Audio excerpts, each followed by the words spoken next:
Check क्लियरांस वर्तमान किछि घंटा मध्यरे घटिब। चेक क्लियरांस समय को किछि घंटा को ह्रास करिबा ओ एहा सह जडित विपद को ह्रास करिबा लक्ष्ୟରେ Reserve Bank of India RBI एक पदक्षेप नेइथिबा घोषणा करिछि।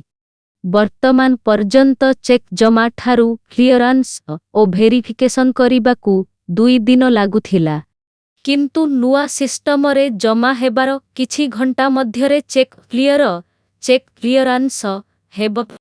गुरुवार दिन चलित आर्थिक वर्षर तृतीय मुद्रा नीतिर समीक्षा घोषणा करी आरबीआई गवर्नर शक्तिकांत दास कहिछंती जे चेक क्लियरांस को श्रृंखलित करिबा, समाधान विपद को ह्रास करिबा ओ ग्राहकंकु उन्नत सेवा जोगाइबा उद्देश्य रे चेक ट्रंकेशन सिस्टम सीटीएस प्रचलन करा जाइछि।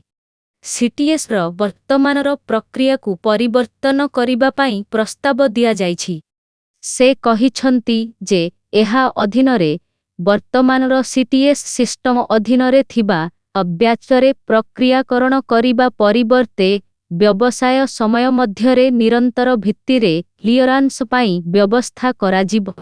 आरबीआई अनुजाई नूतन सिस्टम अधीनरे चेक स्कान हेब, किछि घंटा मध्यरे उपस्थापित हेब एवं क्लियर कराजिब। एहा किछि घंटा मध्यरे चेक क्लियरिंग करिब, जेतेबेले कि वर्तमान एहा 2 दिन टी एक समय नेइथाय। दास कहिछंती जे ए बाबदरे विस्तृत निर्देशावली शीघ्र जारी कराजिब। एहा व्यतीत आरबीआई ग्राहकंक विषयरे क्रेडिट सूचना को बैंक गुडिक द्वारा प्रति 2 दिनरे कंपानी गुडिकु रिपोर्ट करिबाकू प्रस्ताव देइछि।